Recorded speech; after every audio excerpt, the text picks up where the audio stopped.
Hello, my lovely, and welcome to this week's episode of Lotus Life, the podcast. This is a show where each week we get to hang out and chat about all things to do with human design. I'm here to teach you how you can thrive in your most aligned life by empowering yourself to understand your unique soul's purpose. Human design is a beautiful synthesis bringing together ancient wisdom and modern science, and it's a way of understanding the contract between your soul and the universe for who you came here to be, what you came here to do, and what karma you came to correct this lifetime around. This week, I'm bringing you a super special series of mini episodes, each to do with the 5 different energy types that exist in human design. These are foundational places to start from and the perfect place to begin to start understanding your own unique magic and your specific human design. This podcast, Lotus Life, is a celebration of embodying the lotus flower that blooms and thrives, growing from even the murkiest of conditions in life. So if you're ready, let's dive on in and get ready to lotus your life. Hey, and thank you for tuning in for this special mini episode series. And this is an episode totally dedicated to projectors. It is a mini episode, an overview of how projectors kind of operate in this world. It's a completely unique energy type compared to any of the other 5 energy archetypes out there. So if you are a projector, or if you've got a projector in your life that you kind of just want to understand how they tick, what makes them work, how they operate in this weird and wonderful world, then you're in the right place. This is a quick overview of all things that it kind of means to be a projector. It's my energy archetype, so this is kind of coming straight from the heart, and I am so fucking pleased that human design crossed my path because it has made a world of difference to me in understanding why it is that I spent a lot of my life feeling like a bit of a fish out of water compared to the rest of the world. So projectors are what's known as the newest energy archetype on the block around the world. We've only been around for around 230 years compared to the other energy archetypes who've been around for many, many thousands of years longer than us. So projectors make up 20% of the world's population now.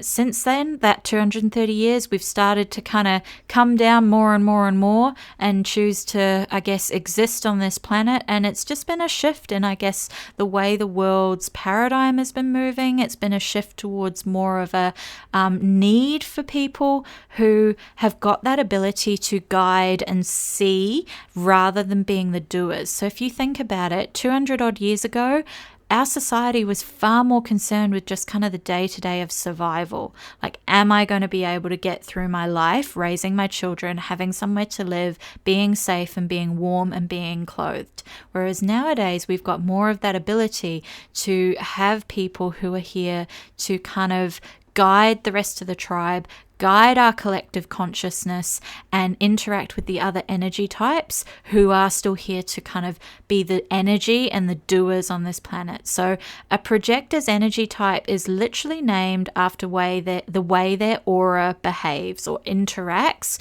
with the other 80% of the world around them. And what is unique about a projector is that our aura extends or projects out and into other people that we come across. So it gives the projector a real superpower of being able to see right on into other people because our aura has extended right on into them. We can see them and interact with them on a really deep fucking energetic level, which is none of the other energy types have got this ability. So projectors are what's known as a non-energy type, which means that projectors don't have a consistent source of life force energy that 70% of the world does. All those generators and manifesting generators who have got their sacral center defined, sacral chakra gives them a constant access to life force energy going on. A manifestor has got their own kind of thing going on with how they can just go straight out after their desires, and they've got a really cool, unique way of having their own energy. Whereas a projector, ain't got no energy source of their own. So a projector's gift is wisdom, it's efficiency, and it's being the guide or the seer for the collective around them, for the rest of the world, for the tribe around them. And so projectors thrive by understanding and empowering themselves on how their energy is completely unique. So they've got this unique soul's purpose that is really here to be the guide for everyone else around them. So you can imagine a projector as almost the bird who is sitting up on the branch of a tree, overlooking the herd around or below them, or the collective below them. The projector gets that opportunity to see really clearly. They can choose exactly when they want to use their energy. They can choose exactly, in the bird analogy, to flap their wings and fly to another tree and get clarity into the future and insight of what's coming up ahead. And then they get the opportunity of being able to share that with others through the way that they can see how to use their energy super efficiently. They can know the easiest way to get their message out to the masses. They know how to share their wisdom in a really efficient way. But the challenge with being a projector is that there's only 20% of us on the planet. So it's kind of like, until you know that about your energy type, a projector typically has been spending their life trying to live as either a generator or a manifesting generator, because that is most of the world around them. So until a projector kind of gets to grips with their uniqueness, how their aura works, and the energy type that they are, it can be, the chances are that a projector before then is a bit burnt out. And when I say a bit burnt out, they're probably very fucking burnt out and exhausted trying to keep up with the world around them. Or in some ways, they've probably been told or felt or conditioned by the world around them that they're lazy in comparison to everybody else, or that they're not as much as a success as everyone else, because their life has been kind of lived out of alignment. So they're not living in their true magic. They're trying to live in somebody else's lane. And the moment a projector gets in their lane energetically, it's like everything just unfolds before them. Everything becomes easy. The flow, the alignment, the living in your sense of higher self just all suddenly unfolds before you. And it is such a relief as a projector to finally be able to be in that kind of magical zone that you've probably sat and watched the rest of the world get into and just can't understand why you can't get into that same zone as everyone else. Or you've maybe had little tastes of it along your life, but just can't see why you're not able to get access to what everyone else has got access to, despite the fact that you've probably been working twice or three times as hard as the other people around you. So a projector's strategy for being in their best alignment, for living their life in flow and using their energy in a way that will really just unlock their unique magic and a projector's unique gifts, is what is known as waiting for the invitation. And now this really comes down to allowing yourself the space to recognize your own gifts, recognize your own self, recognize the uniqueness that as a projector you are here to do or be or share with others. And by recognizing yourself first, rather than almost giving the power away to the rest of the world to say, am I worthy if I'm not being recognized by the world? Put all that hard work and energy into recognizing yourself and celebrating yourself. And that's when a projector really starts to shine.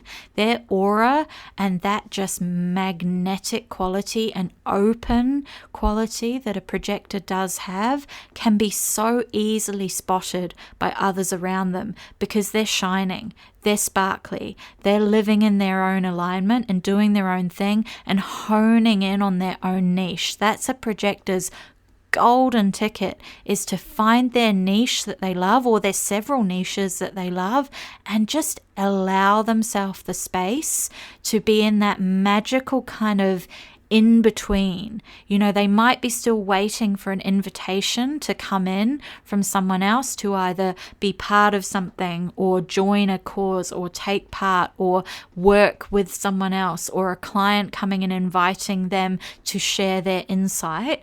When they're in that space, if there isn't a clear invitation coming in, think of it as a magical opportunity to just go inwards, indulge in the things that you are uniquely here to do and be and share, and just get really into your niche.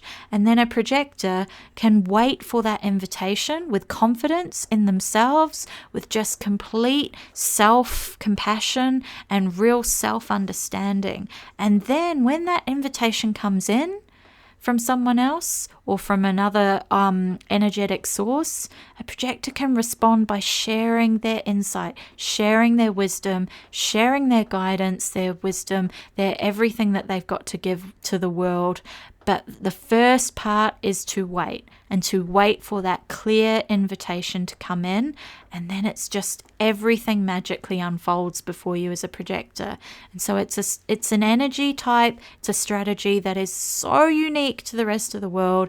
And that's why it takes a bit of getting used to, because it's really counter to probably everything you've been told in life growing up, that you're supposed to just go out there and make things happen and initiate, and you're supposed to pitch yourself, and you're supposed to hustle, and all those things are not in alignment for a projector. But when they do trust and live and embody their own energy type and their unique magic, everything becomes so wonderful. Projectors really are special. They've got unique gifts that no one else has got. And so it's really a matter of just leaning on into the fact that you are a unique energy type and that you are here to give the world something incredibly magical. Well, I hope you loved that quick bite introduction, and if you're keen and eager to learn more, don't worry, I got you. Pop over into the show notes that go along with this episode, and you can find quick links, everything from where to get hold of your human design chart if you haven't already downloaded your free copy, through to a whole range of resources, blogs and masterclasses I have available through my website at rosetotori.com. And if you're feeling like you want to dive right on in and get to understanding all the magical goodness in your own human design chart, that is what I'm also here to help you with through a full chart reading. And I am so grateful for you for being here, for listening in, and I look forward to seeing you on the next episode, my friend.